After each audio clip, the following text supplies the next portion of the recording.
هنتغدى ايه؟ حيرة كل بيت وحيرة كل واحدة ست كده في البيت، كل يوم هنتغدى ايه؟ تعالي نعمل كفتة بطريقة حلوة جدا جدا. بس قبل اي حاجة ما تنسانيش في اللايك والاشتراك وكومنت حلو من ايدك. ويلا بينا نقولك الكفتة الجميلة دي عملناها ازاي بطريقة حلوة جدا موفرة معانا، حاطين شوية اضافات كده، مزودين الكمية. كل الكمية اللي قدامكم ديت نص كيلو بس مش اكتر. هناكلها بالعيش، هناكلها بالمكرونه، هناكلها باي حاجه. يلا بينا نسمي الله. اقولك الكفته الجميله دي عملناها ازاي. بس قبل اي حاجه اعملي لي مشاهده كامله، اتفرجي على الفيديو لغايه الاخر وهتستفيدي باذن الله. وما تنسانيش في اللايك وكومنت حلو من ايدك. يلا نسمي الله ونقوله. انا هنا معايا نص كيلو من اللحمه المفرومه، تمام. ومعايا هنا بصل وبطاطس وفلفل الوان وطماطم وخضره وفلفل سبايسي. يعني المكونات دي كلها كده عندنا وسهلة جدا، مش محتاجة اي حاجة. استخدمت عدد 3 بصلات، بشرتهم وصفيت ميتهم كده بنفس الشكل بايدي. لو عندك في الكبة مفيش مشكلة خالص. هبتدي ان انا اصفي المية، مش محتاجة المية خالص اللي في البصل. تاني حاجة معايا بطاطس، عدد بطاطستين. طبعا عايزة تزودي في الكمية زودي. انا استخدمت بطاطستين بس على نص كيلو، وبشرتها على الناحية الناعمة او الناحية الصغيرة مش الناحية الكبيرة. انا طبعا بشاورلك عليها طبعا عشان خاطر اقولك ان هي لازم تكون الناحية الصغيرة. بعد ما بشرت البطاطستين بدأت ان انا اصفيها المية اللي فيها بنفس الشكل كده، صفيتها. الموضوع سهل جدا جدا، ما اخدش معايا وقت خالص، سريعة جدا. ممكن نستخدمها في المصيف، ممكن نستخدمها لو انتي مستعجلة وعايزة اي اكلة كده سريعة معاكي. فعلا ما بتاخدش وقت خالص نهائي.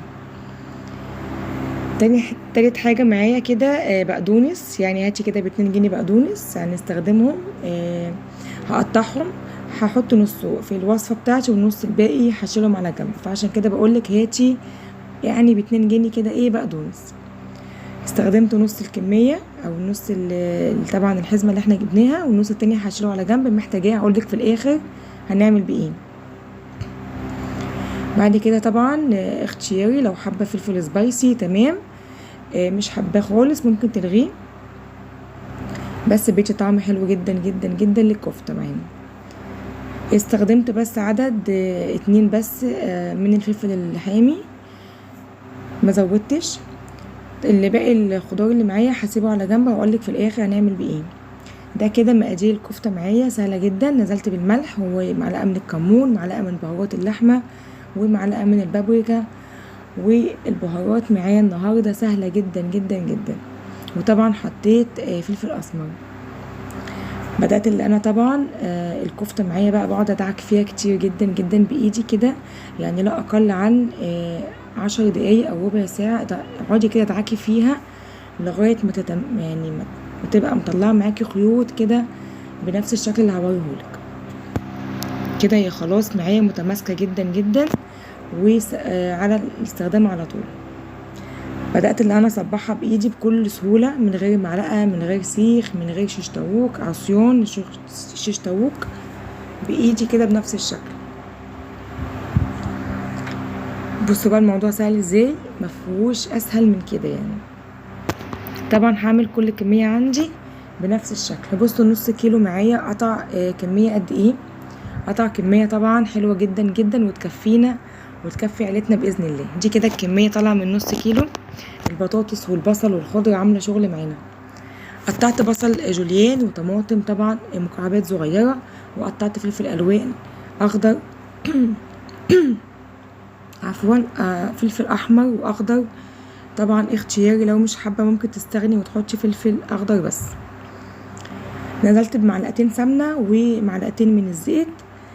وطبعا بنزل بالكفته زي ما انت شايفه كده بالظبط. هبتدي ان انا احمرها في الطاسه، في صينيه، في اي حاجه عندك، تمام.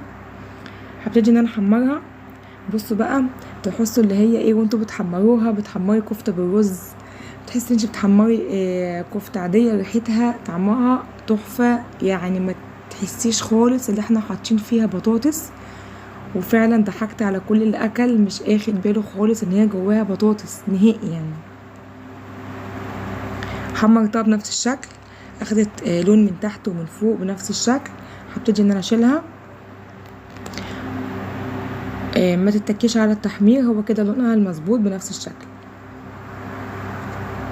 لسه طبعا معايا اقدام، الاقدام نزل من اللحمه، والاقدام اللي انا حطيته مش كتير على فكره خالص نهائي يعني، ما تستكتريش الاقدام اللي احنا حاطينه. هعمل كل الكميه اللي عندي بنفس الطريقه، كل النص كيلو اللي باقي عندي بنفس الطريقه. بعد ما خلصت في نفس الطاسه وبنفس الاقدام اللي حطيناه، هنزل ب3 بصلات من البصل الجوليان. هبتدي ان انا اخليه يدبل. بعد ما يدبل معايا هنزل بيه معلقه من السكر. اللي يعني السر دوت كده اوعوا تقولوا لاي حد، استفادي بيه كده واعمليه، بتخلي البصل معايا مكرمل، بتخلي الخلطه معايا طعمها كده ايه جميل جدا جدا جدا. انتوا لازم تجربوا الوصفه دي وان شاء الله هتعجبكم.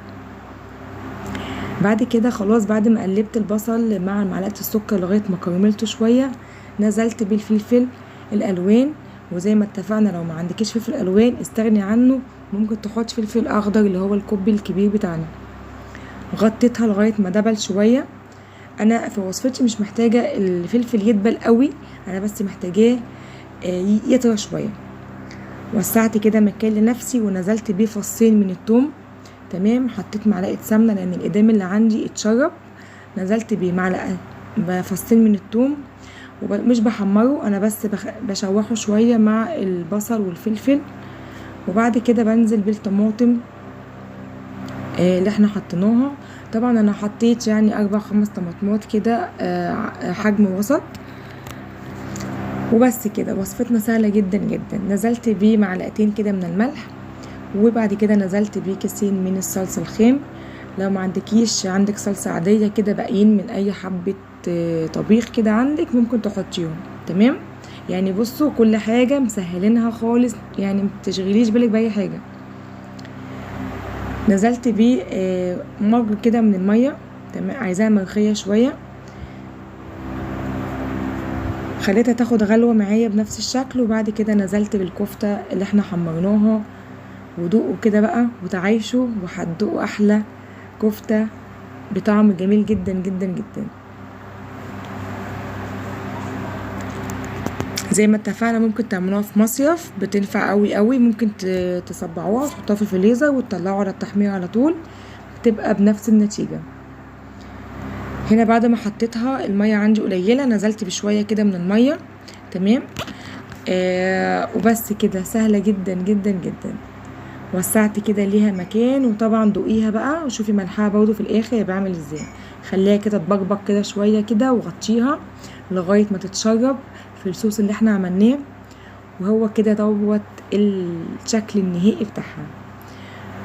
شويه جرنشه كده من فوق الوش، حطينا شويه البقدونس اللي احنا قلنا عليهم في الاخر، بيدوا طعم حلو جدا جدا جدا. بس ما تكتريش يعني، حبه من فوق الوش. غطيتها، والطريقه عندي سهله خالص نهائي، جاهزه للتقديم على طول.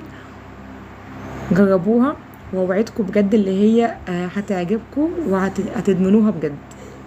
طبعا ممكن تاكليها بالعيش، ممكن تاكليها بالرز، ممكن تاكليها بالمكرونه، باي حاجه عندك تعمليها. انا شخصيتي كده بحبها حبيتها بالعيش. ده كده الطبق بتاعنا لو اكلتيها بالعيش، وطبعا جنبيها مخلل بقى، جنبيها اي حاجه يتعجبك. ده طبعا طبقنا التاني لو جنبيها مكرونه، اعمليه بالمكرونه. بصوا شكلها لا غنى عنها، طعمها جميل جدا جدا جدا. وبنغير، مره نعمل كفته بالرز، مره نعمل كفته الحاتي، مره نعمل الكفته اللي احنا عملناها ببطاطس. بصوا نوعوا على قد ما تقدروا. ده كده شكلها، حبيت اوريها لكم من جوه عامله ازاي ومستويه معانا. شكلها وطعمها جميل جدا جدا، لازم تجربوها. وده طبعا الطبق التاني بتاعنا زي ما قلت لكم عليه بالمكرونه. لو حابه تعملي رز جنبها تمام. احنا وصفتنا خلصت النهارده، يا رب تكون الوصفه عجبتكم. ما تنسونيش في اللايك والاشتراك وكومنت حلو من ايديكم. اسيبكم في رعاية الله ومع السلامة.